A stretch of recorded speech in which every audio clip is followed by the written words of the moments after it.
جنگ ستمبر 1965 کے پس منظر میں لکھا ہوا ایک شاہکار ناول BRB بہتی رہے گی، جس میں پاک بھارت جنگ کے واللاحظ واقعات شامل ہیں۔ ناول شروع کرنے سے پہلے آپ سے گزارش ہے کہ ہمارے چینل ورلڈ آف ناول کو سبسکرائب کیجئے اور بیل آئیکن کو پریس کیجئے تاکہ ہر آنے والی ویڈیو آپ تک بآسانی پہنچ سکے۔ لاش ایک ہوتی تو اسے دفنا دیتے، وہاں 18 لاشیں تھی۔ اکبر علی نے دل پر پتھر رکھا اور اپنی بیوی اور گاؤں کے بچے ہوئے آدمی کو ساتھ لے کر پاکستان کی طرف چل پڑا۔ بڑی لمبی مسافت تھی، دل پر غم کا بوجھ اور سینے میں انتقام کی آگ۔ 1 میل آگے وسیع اور گہری نہر بہہ جا رہی تھی۔ اکبر علی واپس چلا گیا اور لاشوں سے بھرا ہوا ٹرک سٹارٹ کر کے نہر کے کنارے لا کھڑا کیا۔ خود سیٹ سے نکلا اور بیوی اور اس آدمی کی مدد سے ٹرک کو دھکا لگا کر نہر میں پھینک دیا۔ نہر بہت گہری تھی، ٹرک لاشوں سمیت غائب ہو گیا۔ یہ ستمبر 1947 کا المیہ تھا، اب ستمبر 1965 تھا۔ وہ تینوں پاکستان پہنچ گئے تھے اور اکبر علی پاک آرمی میں اپنی یونٹ میں چلا گیا، لیکن رن کچ کے مار کے اپریل مئی 1965 تک لاشوں سے بھرا ہوا ٹرک اس کے ذہن میں گھومتا پھرتا رہا۔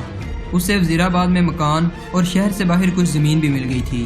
پاک فوج میں اسے انڈین آرمی کے ریکارڈ کی وجہ سے ملٹری پولیس میں بھیج دیا گیا۔ پھر وہ ملٹری انٹیلیجنس کا ماہر بن گیا تھا، لیکن وہ انفنٹری میں جانے کے لیے ہاتھ پاؤں مارتا رہتا تھا۔ وہ اکثر کہا کرتا تھا کہ کبھی تو خدا ہندو کو میدان میں لائے گا، مگر وہ ملٹری انٹیلیجنس کے لیے زیادہ موزوں تھا۔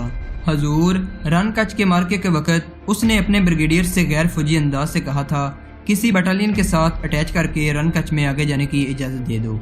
اس کے آنسو نکل آئے تھے اور وہ دانت پیس کر بولا، حضور سینے میں 18 بے گناہوں کا خون جمع ہوا ہے، ہندو پہلی بار میدان میں آیا ہے، حضور فرنٹ پر جانے دو، شاید ہندو پھر سامنے نہ آئے۔ اس وقت اکبر علی صوبے دار تھا۔ فوج میں اس انداز سے بات نہیں کی جاتی، نہ کوئی بریگیڈیئر کسی صوبے دار سے ایسی غیر فوجی بات کی توقع رکھتا ہے، لیکن بریگیڈیئر بھی مسلمان تھا، پاکستانی مسلمان۔ اس کے اپنے سینے میں جانے کتنے بے گناہوں کا خون جمع ہوا تھا۔ صوبے دار صاحب، بریگیڈیئر نے اکبر علی کے کندھے پر ہاتھ رکھ کر شفقت سے کہا تھا، اگر آپ کی ڈیوٹی کوئی اور کر سکتا ہے تو میں آپ کو آگے بھیج دیتا ہوں۔ ذرا سوچیں، کیا ایسا ممکن ہو سکتا ہے؟ آپ صوبے دار ہیں، جذبات کو قابو میں رکھیں۔ ادھر گپتا کرنل تھا اور ملٹری انٹیلیجنس کا ڈائریکٹر۔ وہ ایک مدت انٹیلیجنس اسکول میں چیف انسٹرکٹر رہا تھا۔ اس وقت تک انڈین آرمی کی انٹیلیجنس سروس گپتا کے ہاتھوں تربیت یافتہ تھی۔ وہ ٹریننگ اسکول میں آنے والی ہر نئی کلاس کو پہلے لیکچر میں کہا کرتا تھا کہ تمام کی تمام انڈین آرمی اور ایئر فورس مل کر بھی دشمن کا اتنا نقصان نہیں کر سکتی جتنا صرف ایک کمانڈو یا ایک جاسوس کر سکتا ہے۔ اگر انٹیلیجنس صحیح ہو تو دشمن اپنی کوئی رگ نہیں چھپا سکتا۔ وہ ایک واقعہ ہر کلاس کو سنایا کرتا تھا۔ برما میں RAF برطانوی فضائی بیڑے کے بمبار مسلسل 15-20 دن بمباری کرتے رہے، مگر جاپانیوں کی سپلائی نہ توڑ سکے، لیکن میں نے صرف ایک پاؤ ڈائنامٹ سے جاپانیوں کی کمر توڑ دی تھی۔ جانتے ہو میں نے کیا کیا تھا؟ ایک سیلابی ندی پر لکڑی کا ایک پل تھا جو میں نے ایک کمانڈو سے اڑوا دیا تھا۔ وہ واقعات تو برما فرنٹ کے سنایا کرتا تھا، لیکن مثالیں پاکستان کی دیا کرتا تھا۔ مثلا دشمن کی ڈیفنس لائن سیالکوٹ سے قصور تک پھیلی ہوئی ہے، اب ہمیں دیکھنا ہے کہ دشمن کی سپلائی لائن کا سسٹم کیا ہے اور رستے کون کون سے ہیں، سپلائی کا منبع کیا ہے، اور اگر معلوم نہیں تو کن ذرائع سے معلوم کیا جا سکتا ہے۔ وہ اپنے سبق کو ہمیشہ پاکستان کے نقشے سے واضح کیا کرتا تھا اور اس کی چھڑی اکثر وزیرآباد کی نشاندہی کیا کرتی تھی یا گجرانوالہ کی۔ یاد رکھو، اس نے ٹریننگ اسکول میں اکثر کہا تھا، ہمارے 2 دشمن ہیں، چین اور پاکستان۔ چین سے ہمارا مقابلہ میدان جنگ میں ہوگا، لیکن پاکستان کو ہم فیلڈ سے دور پیچھے جاسوسوں اور کمانڈروں سے مار لیں گے۔ رن کچ کے مارکے کے وقت گپتا کا ہیڈ کوارٹر دلی میں تھا۔ اسے توقع تھی کہ پاکستانی ایک روز بھی نہیں ٹک سکیں گے، مگر پاکستانی ایسے ٹکے کہ ایک پاکستانی بریگیڈ نے پورے بھارتی ڈویژن کو گھیر لیا اور بھارتیوں نے سفید جھنڈا کھڑا کر دیا۔ پاک فوج کی قوت کے متعلق اس نے بڑا ہی غلط اندازہ لگایا تھا۔ شاستری نے اپنی مرضی کا محاذ کھولنے کا اعلان کر دیا اور کرنل گپتا نے اپنے چنے ہوئے جاسوس پاکستان میں داخل کر دیے۔ یہ ان جاسوسوں میں اضافہ تھا جو پہلے ہی اس علاقے میں موجود تھے۔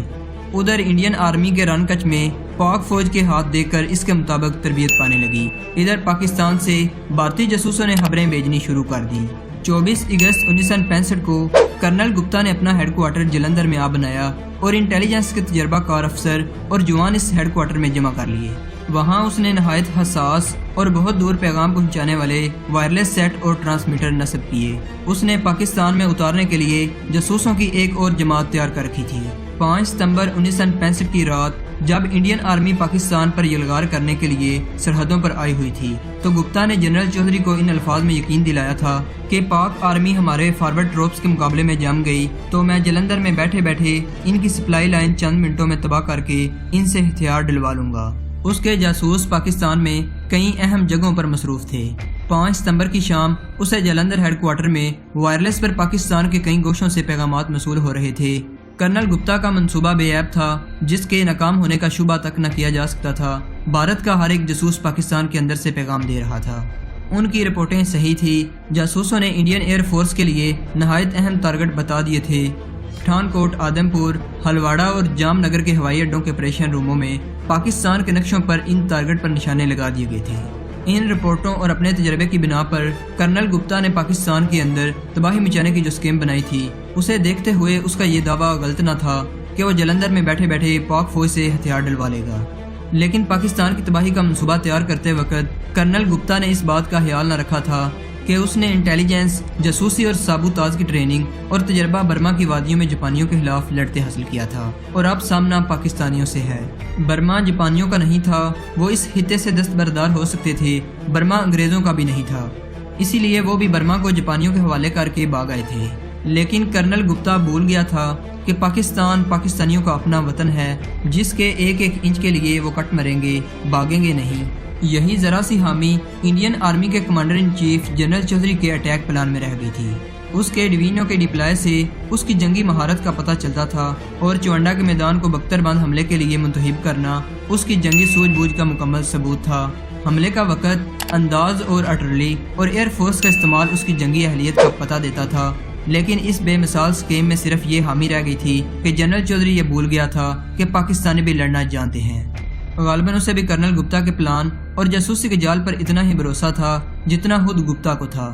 دونوں کو یقین تھا کہ سامنے سے حملہ آور فوجیں اور عقب میں جاسوسوں اور تباہ کاروں کی تباہ کاری پاک فوج کو BRB میں ڈوب مرنے پر مجبور کر دے گی، اور انڈین آرمی کا سپیئر ہیڈ باٹا پور سے ایک ہی حلے میں لاہور سے بھی آگے نکل جائے گا۔